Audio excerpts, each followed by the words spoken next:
Here with your grandmother's favorite. All day. What's good, Jay?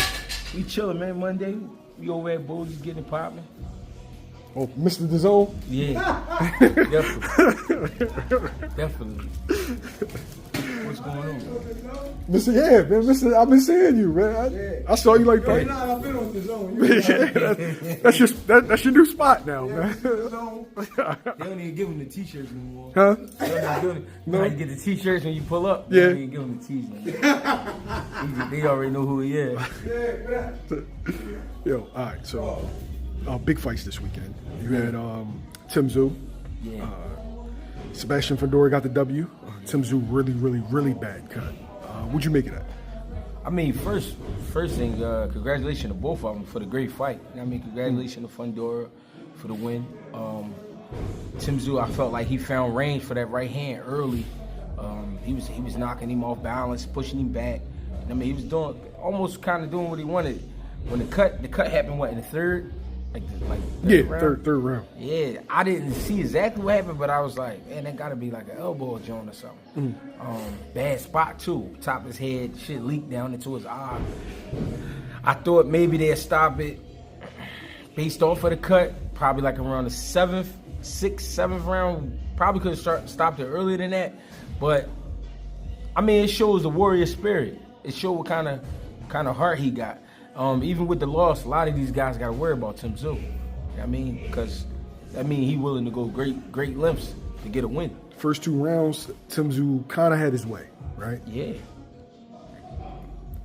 Should there be an immediate rematch? Because you got two guys that that are eyeing for that position. Yeah. For the fact that Tszyu was a belt holder, I think it should be a rematch because Fundora came in as a late replacement. Even though he was fighting on that card, he wasn't fighting for that position. Yeah. So to end up in that position, then to end up and win, that's crazy. You know what I mean? So I think it should be a rematch. And plus, because of the type of fight it was, it should be a rematch. You know what I mean? It was a great fight overall. Fundora did what he had to do, though. He smartened up, stayed behind his jab. You know what I mean? Got it done really behind the jab.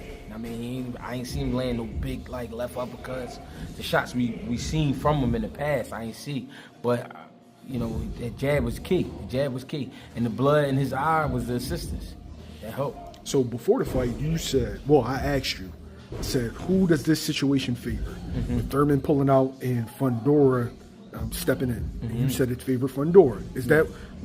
Did it kind of materialize the way that you thought outside of the cut?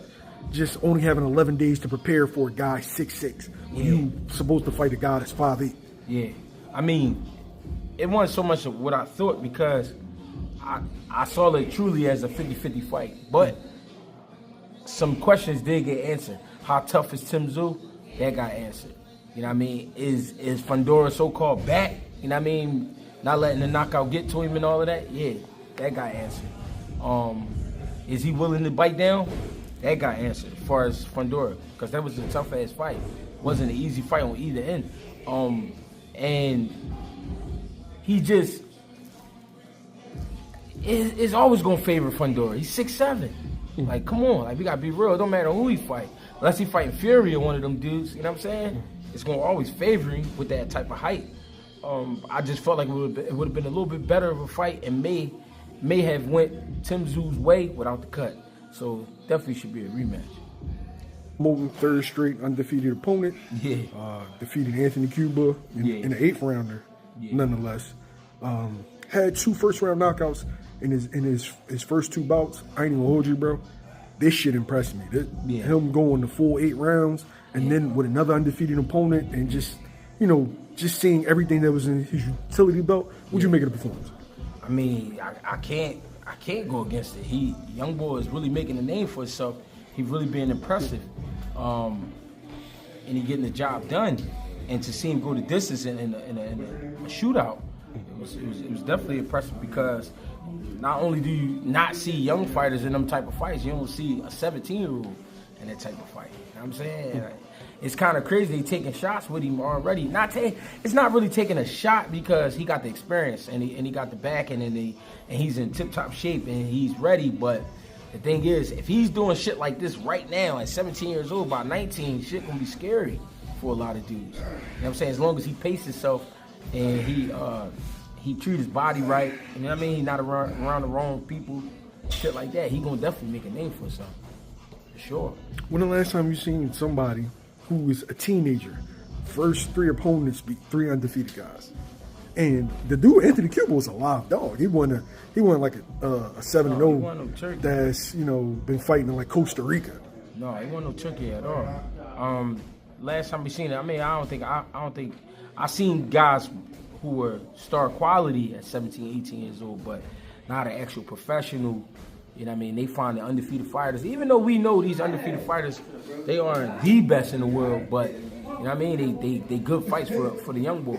And it's a lot of pressure when you got people around you who done great things in boxing, my boy. When you got people around you who done great things in boxing, and all eyes are on you, you got to go in there and perform. You young. I mean, we talking about a kid who probably just got his license. We talking about a kid probably still in high school. I mean, I don't know his story, but I mean, I gotta give him respect. I gotta give him nothing but respect. I respect. If it's one thing, I respect Curmel Moton. You know what I'm saying? Because whether people saying it's laid out for him or not, he going in there and doing it, and he young.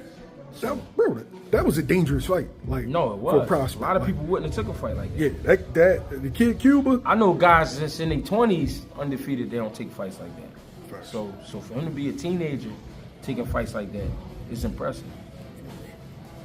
Another fight you called, Jay. Romero was stopped by Cruz. Yeah. Was that the 8th round?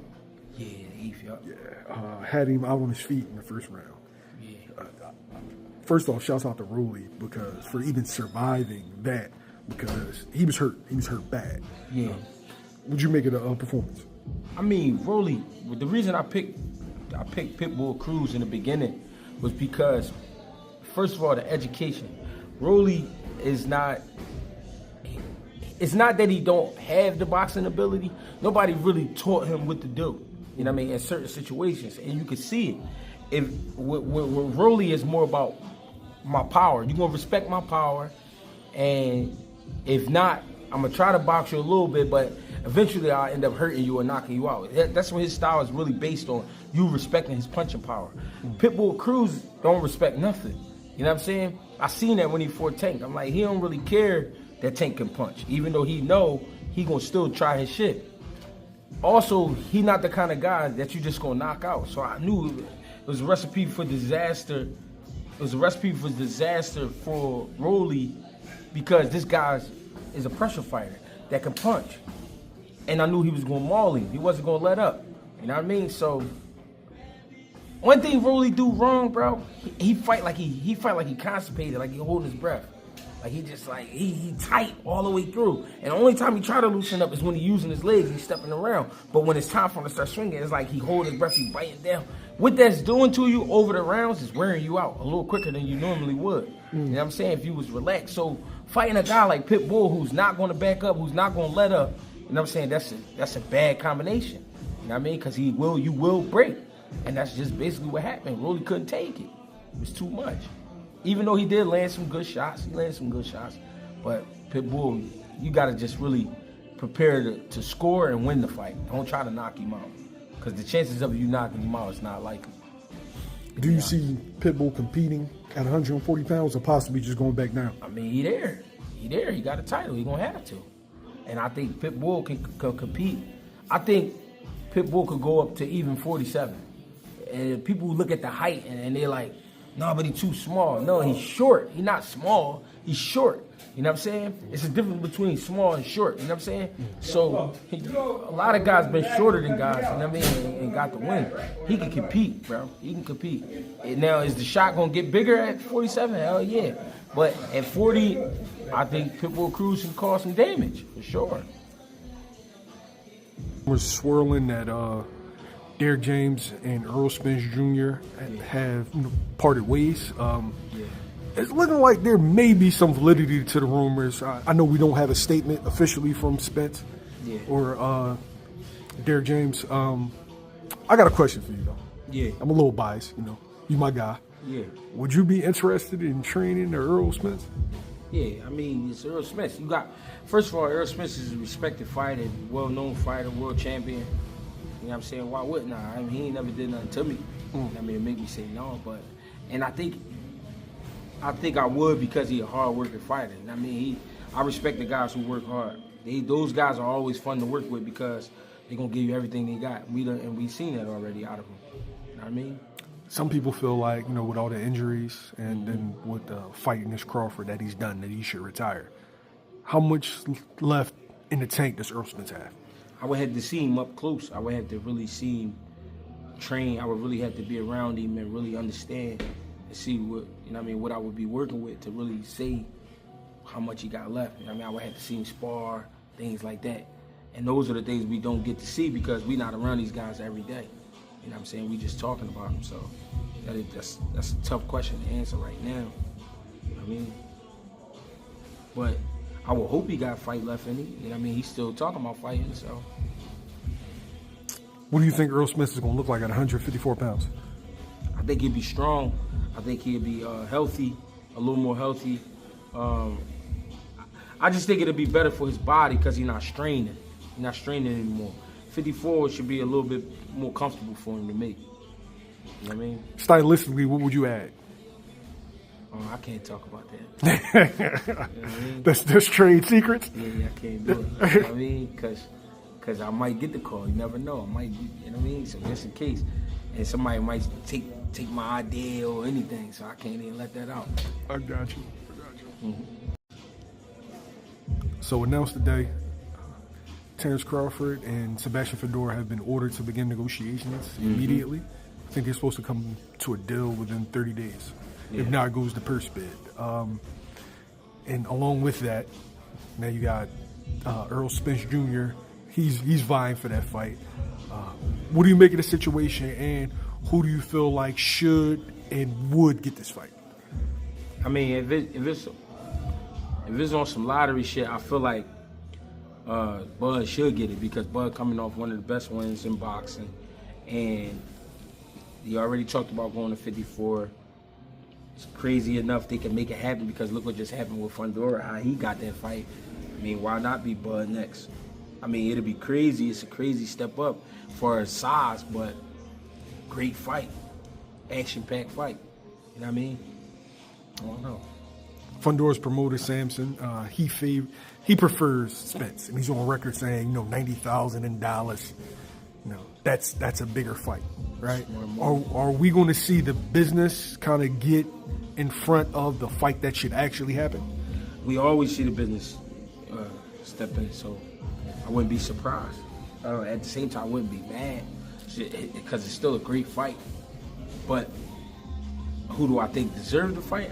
I think Crawford definitely deserved the fight. And to be honest, Spence coming back, that's a tough task. Coming back. You know what I'm saying? Not saying he can't get it done, but I'm just saying, just got out of a nasty fight. Like, you know what I'm saying? Not just got out of it because it's been some time, but still though, that was the last time we saw you. So I would like to see Spence clean up first and then get a fight with Fundora or the winner if Bud gets the fight. Would you consider it ducking if Sebastian Fundora vacates to pursue the fight with Spence, or is that just business? I don't even know, man. Because I'm realizing, man, a lot of these situations we call ducking is just the business. And then a lot of the situations is ducking. So I don't even know. I'm on the fence about that one. Like, I don't know which way to. Because we could say ducking, yeah, because he vacated. But then at the same time, we don't know what they got in store for him. Plus, we done already seen what his heart holds. So we know he's not no pussy. You know what I mean? And then why would he run from big money? So I don't think it would be that. I think the business would get in the way, but who knows? Just never know. So we got 4 guys that actually want that fight. Of course, you got Errol Spence, Terence Crawford. Tszyu's going to want his leg back. And then the guy that I feel like nobody's talking about is I can't pronounce his last name, but he beat Brian Mendoza. He was supposed to fight for the vacant WBC. And he just got kind of like put on the back burner. So Fundora has 2 mandatories. Crawford fans are saying, Crawford should jump the line. But this kid was supposed to get his title shot and then never got it. And it had nothing to do with him. It had something to do with Keith Thurman. Yeah. I don't know, man. I mean, I feel like Cause you just opened my eyes, not open my eyes, but made me realize like they gonna do what they want. You know what I mean? Cause Fundora, they could have just found somebody else. They always got somebody waiting just in case something like that happens. They could have let Fundora fight the guy he was supposed to fight and just fell on somebody else for Tszyu. Or just bump Fundora to the main event, whatever. People still would have watched. And that was a lot more exciting fight. But you just never know with boxing. I mean,